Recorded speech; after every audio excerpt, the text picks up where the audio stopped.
Hello everyone, मैं हूं doctor शिखा और आपका स्वागत है मेरे यूट्यूब चैनल पे। आज जो टॉपिक मैं लेकर आई हूं वो आजकल आपके बहुत सुनने में आता होगा, जो कि है पल्स ऑक्सीमीटर।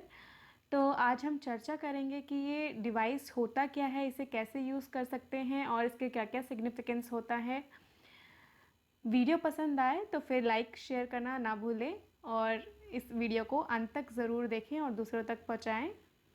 पल्स ऑक्सीमेट्री जो है ये एक टेस्ट होता है जो कि बहुत क्विक पेनलेस टेस्ट होता है, जिससे कि आपकी बॉडी में ऑक्सीजन लेवल्स जो होते हैं वो मेजर किया जा सकता है।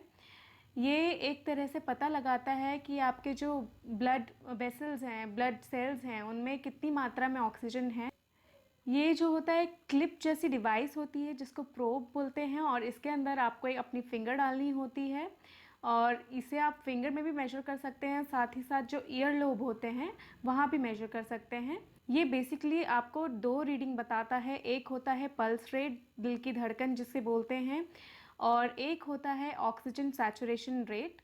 तो ये इन दोनों के रीडिंग्स हमें प्रोवाइड करता है। अब बात करते हैं कि ये जो डिवाइस होता है ये क्यों यूज़ होता है और किन कंडीशंस में यूज़ होता है। क्या ये सिर्फ कोविड में यूज़ किया जाता है? जी नहीं, इसे सिर्फ कोविड में नहीं यूज़ किया जाता। अगर आप आईसीयू में देखें या ऑपरेशन थिएटर में देखें तो फिर जिनका ऑपरेशन या सर्जरी हुई रहती है तो फिर ये उनमें मेजर करने के लिए दिया जाता है, उनके ऑक्सीजन लेवल्स को मॉनिटर करने के लिए। साथ में जिन लोगों को लंग्स की दिक्कत होती है, जैसे कि सीओपीडी हो गया या फिर अस्थमा हो गया या फिर निमोनिया है जिनको, या लंग कैंसर है, तो उनमें ये ऑक्सीजन लेवल को मेजर करने के लिए यूज़ होता है। और साथ में अगर आपको दिल की बीमारी है, हार्ट अटैक, हार्ट फेलियर, इन सब चीज़ों में क्योंकि इनमें जो ऑक्सीजन लेवल होते हैं वो बहुत इंपॉर्टेंस रखते हैं ट्रीटमेंट्स के लिए, तो इसीलिए ये मेजर करने के लिए यूज़ किया जाता है इन सब केसेस में। ये एक तरह से पता लगाने में मददगार होता है कि जो पेशेंट हैं उन्हें वेंटिलेटर की ज़रूरत है या नहीं, एक्स्ट्रा ऑक्सीजन की ज़रूरत है या नहीं। अब मैं आपको बताती हूँ कि ये डिवाइस कैसे काम करता है। आप अगर इसे अपनी उंगली में लगाते हैं जहाँ से आपको मेजर करना होता है, ये वहाँ पर एक लाइट एमिट करता है जो कि आपके स्किन के थ्रू आपके ब्लड वेसल्स पे पड़ता है। वहाँ पे जो रेड ब्लड सेल्स होते हैं जो ऑक्सीजन कैरी करते हैं हमारे different parts of the body पे, तो उन जो ब्लड सेल्स हैं उनकी एक्टिविटी, उनका कलर और उनका मूवमेंट के हिसाब से हमें ऑक्सीजन का सैचुरेशन पॉइंट बताते हैं। जो ब्लड सेल्स जो होते हैं आरबीसी, जो अच्छी मात्रा में जिनमें ऑक्सीजन होता है वो ब्राइट रेड कलर के होते हैं, और जो कम मात्रा में ऑक्सीजन होता है जिन सेल्स में वो थोड़े डार्क रेड कलर के होते हैं। तो ये कंपेयर करता है डार्क रेड सेल्स को और ब्राइट रेड सेल्स को, और उसके कंपैरिजन के हिसाब से हमें ये एक ऑक्सीजन सैचुरेशन रेट बताता है in the form of percentage, और इसी के हिसाब से हम ट्रीटमेंट जो होते हैं फर्दर करते हैं। अब बात करते हैं कि ऑक्सीजन जो है वो कितना नॉर्मल होता है और कितने में हमें हॉस्पिटलाइजेशन की ज़रूरत पड़ती है। तो जो SpO2 लेवल होता है 95 के ऊपर, वो 95 टू 100 इसे नॉर्मल माना जाता है, और जो 90 से कम होता है, 90% से कम ऑक्सीजन लेवल होता है जिनमें, वो थोड़े सीवियर केसेस होते हैं और उनमें एक्स्ट्रा ऑक्सीजन जो है वो ज़रूरत पड़ती है देने की पेशेंट को। अब बात करते हैं कि हमें क्या क्या सावधानियां देखनी चाहिए, बरतनी चाहिए ताकि जो रीडिंग है वो एक्यूरेट आए। तो सबसे पहले आप इसको किस फिंगर में लगाएंगे ये ज़्यादा महत्वपूर्ण बात होती है। जैसे कि जो सैचुरेशन पॉइंट होता है ऑक्सीजन का वो ज़्यादा एक्यूरेट जो होता है वो आपके बेसिकली जो मिडिल फिंगर होती है या फिर जो थंब होता है उनमें लगा के ज़्यादा अच्छा सही एक्यूरेट आता है, ना कि इंडेक्स फिंगर पे लगा के, जो कि बहुत लोग यूज़ करते हैं अपनी इंडेक्स फिंगर पे। तो जब भी यूज़ करें अपनी मिडिल फिंगर, क्योंकि वहाँ पे दो आर्टरीज जो हैं वो सप्लाई करती हैं, तो वहाँ का जो सैचुरेशन ऑक्सीजन का है वो ज़्यादा अच्छे से आपको दिखेगा। तो इसीलिए मिडिल फिंगर या फिर आप थंब में ये जो है डिवाइस लगाइए।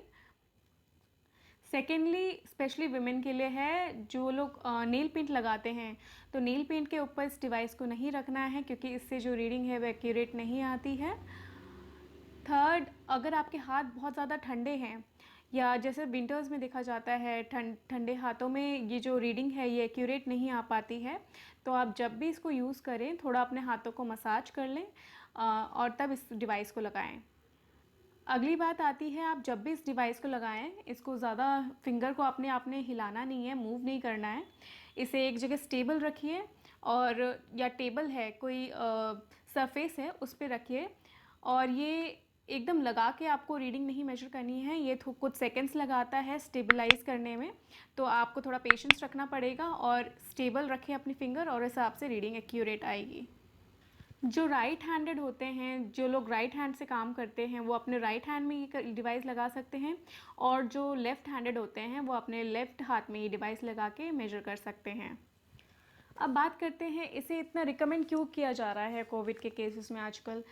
आपने देखा होगा, पढ़ा होगा कि कोविड के जो ज़्यादातर केसेस हैं वो ऑक्सीजन की कमी से उनकी मौतें हो रही हैं। मोर्टेलिटी रेट ऑक्सीजन की कमी से ज़्यादा है। तो ये डिवाइस बेसिकली आपके जो कोविड निमोनिया हो जाता है लंग्स में, उसके अर्ली डिटेक्शन में ये हेल्प करता है। इसलिए अगर आपके कोविड वायरस में एक बार आपका अगर लंग इन्वॉल्व हो जाए तो फिर हाइपॉक्सिया यानी कि ऑक्सीजन की कमी आपको पहले होने लगती है और जो सिम्टम होता है ब्रेथलेसनेस का, सांस लेने में दिक्कत होने का, ये काफ़ी एडवांस स्टेज में आता है और तब तक अगर वेट करेंगे तो फिर केस काफ़ी ख़राब हो जाता है और ट्रीटमेंट सही तरीके से नहीं हो पाता है। तो इसीलिए ये जो डिवाइस है हमें हेल्प करता है कि हम टाइमली अपना मॉनिटर करते रहें। अगर हमको इन्फेक्शन है या जो हाई रिस्क केसेस हैं वो टाइमली अपना मेजर करते रहें। अगर ऑक्सीजन लेवल कम दिख रहा है तो हम जल्दी से जल्दी उसी टाइम अपना उनका ट्रीटमेंट शुरू कर देंगे और हमें ब्रेथलेसनेस या फिर कोई एडवांस सिम्टम का वेट नहीं करना पड़ेगा। तो अब बात आती है, क्या ये डिवाइस सबको रखना ज़रूरी है घर पे? तो बेसिकली जिनके घर में कोरोना हो चुका है, जिनके घर में हाई रिस्क केसेस हैं, बुढ़े बुज़ुर्ग जो लोग हैं वो ज़्यादा हैं, या जिनमें डायबिटीज़ वगैरह की शिकायत रहती है, तो बेसिकली जिनको कोरोना है तो फिर वो अपने घर पे ये डिवाइस अरेंज करके रख लें क्योंकि इसकी ज़रूरत आपको कभी भी पड़ सकती है और एक तरह से ये आपके जो ऑक्सीजन लेवल्स हैं उनको मेजर करने में हेल्प करता है। पेशेंट को एक सही ट्रीटमेंट मिलेगा। तो ये था मेरा एक छोटा सा वीडियो जिसमें मैंने आपको बताया कि पल्स ऑक्सीमीटर हम कैसे काम करता है और इसके लिए क्या क्या सावधानियां करनी चाहिए ताकि एक्यूरेट रीडिंग आ सके। इस वीडियो को और लोगों के साथ ज़रूर शेयर करिए ताकि वो इसकी इन्फॉर्मेशन से कुछ बेनिफिट ले सकें। मिलती हूँ आपसे अगली वीडियो में और इन्फॉर्मेशन के साथ। तब तक के लिए goodbye. Stay healthy, stay aware.